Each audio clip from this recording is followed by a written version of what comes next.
to a little bit of a different setting because today we're gonna talk about music photography and how to actually get started. I'm gonna give you all the tips. I'll tell you how I did it, how I made it. I haven't made it yet in my mind. I'm too ambitious. Music photography is a pretty broad topic, and you can talk so many things about it from different angles and like different topics about it. But when I was a beginner, it was really hard to start out because there was no information about how to start, and I felt like all the information was assuming that you already had something to show to people, and I just couldn't find anything. And all the tips and all the YouTube music photographers were just like a little bit, in my opinion, outdated, and there's mostly men. But yeah, I guess the first thing that I wanted to talk about is gear, because everyone wants to know if they need to upgrade the gear, and let me tell you something, gear doesn't fucking matter, and you know it,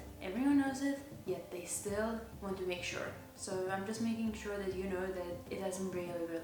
Nowadays you can take pictures with iPhone that are pretty good. I have iPhone 7, so don't hold me on that, but I think that like iPhone 15, 13 or whatever it is, it's pretty good. But the only thing that it doesn't do, it doesn't take raw pictures, which is one of the most important things that you have to change in your camera settings. So as long as you have DSLR or SLR, don't know the difference either. I know nothing about gear. As long as you have a camera body and changeable lens, you should be good. You can invest at least like 100, 200 Australian dollars. You can buy 50mm f1.8. It's pretty cheap, but the light that you're gonna get is gonna be priceless, and it's gonna help you a lot during gig photography. And I was shooting with 50mm for like 2-3 years. I have a Canon 6D body and been shooting with that one for maybe 4 years. It's literally about to die, making random noises, a little bit like, stressed on sets. I was like, is this gonna be the set? Is this gonna be the day? I'm not sure. I don't have money to upgrade.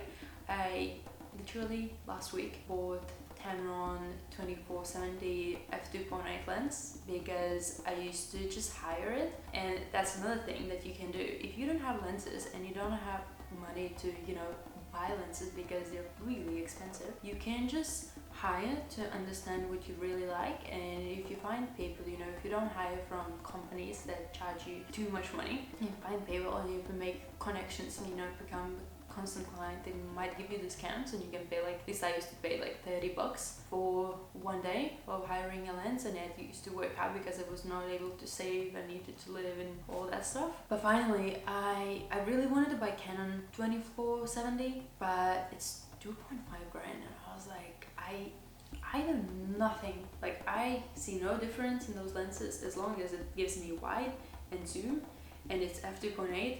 That's all I need, and I'm happy. My friend sold it to me for $730, pretty cheap, really good, does the job, don't care. And you shouldn't care at the beginning too, because expensive cameras and expensive gear and new gear will not bring you experience to learn how to work. I literally used to shoot with 50mm until I was physically sick from having the same frame all the time. And now I'm getting sick of 2470 because I'm like, I want a little bit wider. I mean, I've been shooting for a long time, so I feel like I have the right to be already picky about what I want and know what I want. But yeah, you shouldn't be worried. That's what I wanted to say about lenses and cameras. Once you have your camera, it's a little bit it's maybe cheap, maybe not the best one. Maybe you don't have two cameras on your shoulders like other cool photographers. How do you get started? Like, you have your camera hanging on your neck and you're ready to go shoot. So if you don't have a portfolio, you don't have any pictures of gigs, it would be really hard to get like a paid gig. Unless you know friends who have bands, so you can ask them if you can come and shoot for them, just like to build your portfolio. Another thing, you can go do festivals, like street festivals where bands play for free and you have free access. Sometimes they don't have photo pits and you don't need accreditations, you just rock up, you shoot the band, you can shoot heaps of them because there's a lot of happening. And if they have pit and they have security, just put your camera on the neck and go to the security guard and be like, hey, can I come and shoot? Because you should be doing it. You are assigned to be there. That used to work for me. They would just let me in. Sometimes they wouldn't, but at least I would have tried. Or if they'd be like, oh, where's your accreditation? If you're good at lying, you can just be like, oh, I left it at home. If you can do that, or just be nice to them and be like, oh yeah, like I just, I don't have it, I didn't know that I needed it. Could I just like go in, like it's gonna be like 2 songs or whatever. But when you go into the pit, if they really let you, just don't, start filming to your friends. Oh my god, I got in. Just do your job and just shoot. Another thing, you can go to gigs and shoot from the crowd. I'm not really sure, like in Lithuania, because I started over there, they wouldn't check your back, they wouldn't care if you have a camera. I think here in Australia, maybe in America too, they would care a little bit more. So if you're going to like smaller gigs and like pubs and stuff, maybe that's where you could bring your camera with you and just go to the front and shoot. You might not be able to like move freely, but at the beginning you just need some shots. And when you're back at home with those shots that you took, don't buy presets from other photographers, because you're not gonna learn how to edit and you're not gonna develop your style if you're gonna be taking their presets and putting on your pictures. Maybe they will look good, but you don't want that, and you don't need to be the best at the beginning. You just need to learn how to edit,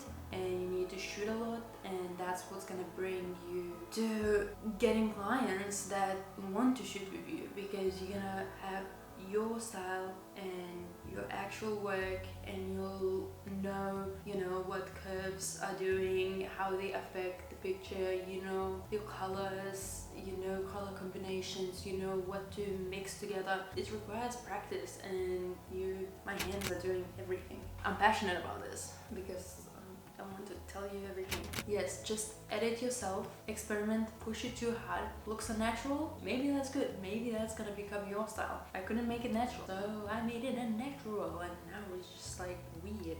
My humans are sometimes pink and green, and it's alright. Once you edit everything and you have some pictures to show to clients, and you want to get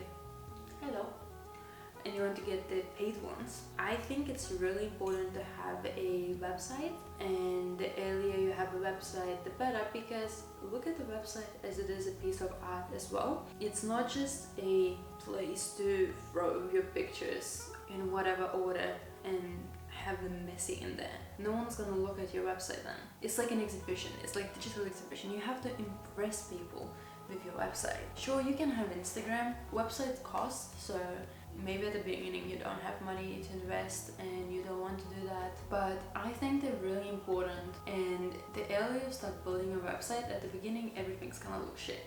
You won't think that, but after 5 years you look at it and you're like, oh, why did I do this? And with time your picture's gonna improve, and because you will have a website, you will put it in mind. You'll see websites and you'll be like, oh, I really like this section, like I would love to put it in my website, and your website's gonna improve with that. I think it's important to have a website, and it's important to update it, and if you feel called to do it, you can just delete everything and redo it. It takes heaps of time, but it's definitely worth it, because it's as well practice, experimenting and improving your art and your representation and your brand. It's just common sense to me. I don't think Instagram is enough. And I'll link some websites below that I really love. I don't personally completely love my website. It's as best as it can be because I don't know how to code. I have a couple of things that I would like to change. Another thing, do not believe the Squarespace ads. I'm feeling bad for saying it, but Squarespace is.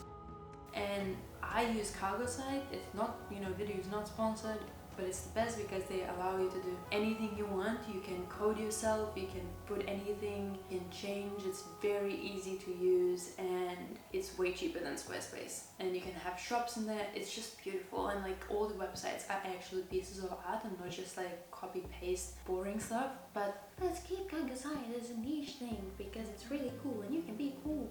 Right, you have a website, you have some pictures on the website, you want to contact bands, maybe earn some money. What you can do is contact bands on Instagram and contact bands on the email. Usually smaller bands, it might be easier to contact on Instagram. On Melbourne scale, smaller bands I consider to be less than 2k followers. Over that, like 3k, 4 and over 5, they usually have managers, so you might contact them and it's email, and they're just gonna be a little bit higher. Becoming a full-time photographer, at least for me, it took heaps of time. I wanted to do it in a year. This is gonna be the year. This is gonna be the year. It's been 5 years now, and it's still not the year. Maybe it's a year, but it takes a lot of time, and you should not aim to get everything right now. Look at it as something you want to build, and don't aim for the best things and get disappointed when you don't get them. Because with small bands, if you message bands that have less than 1k and you have maybe less than 1k followers on Instagram, you will be growing together, and over 2-3 years it's just gonna be so amazing. Because if you're gonna become friends and if you're gonna be working together, you're gonna be shooting their gigs, doing their shoots, you're gonna be improving, because you'll also be shooting their supporting bands, which you always do, because you want to get more clients, meet more friends, and have more things on your portfolio. So just shoot as much as you can until you possibly cannot shoot anymore because you have too many things. And you know, maybe after half a year shooting the band that you shot for free the first time, maybe like, we have a budget, we can offer you like $50, which seems not a lot, but you have to start some. I used to get $50-$40 for a gig, and that is not a lot because minimum wage here is like $25. So let's get like 2 hours minimum wage.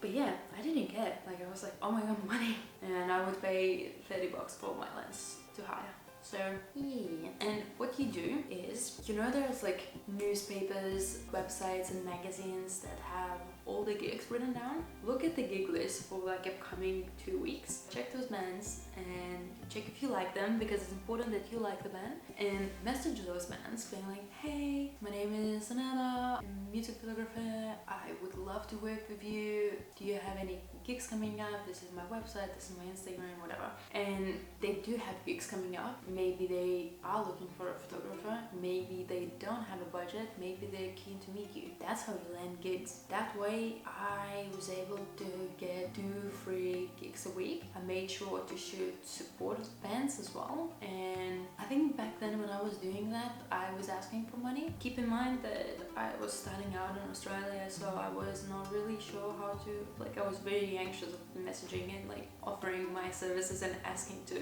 get paid. That seemed bizarre because we were shooting for like 3 years for free, and I was like this is scary. Because of messaging bands, I was able to just shoot heaps of bands. They would share my pictures, and I was just like pumping. I was putting out work, posting on Instagram, tagging constantly.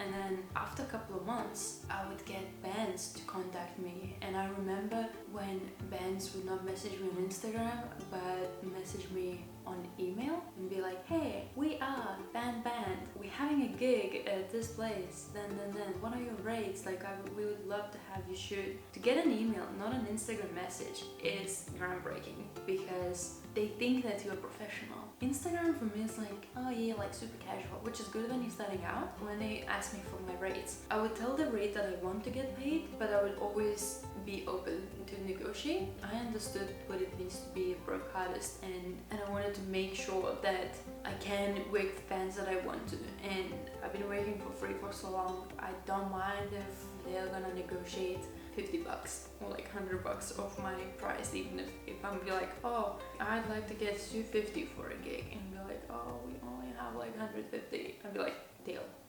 I want to work with you. I'm happy to get anything, you know. I'm happy to get $50.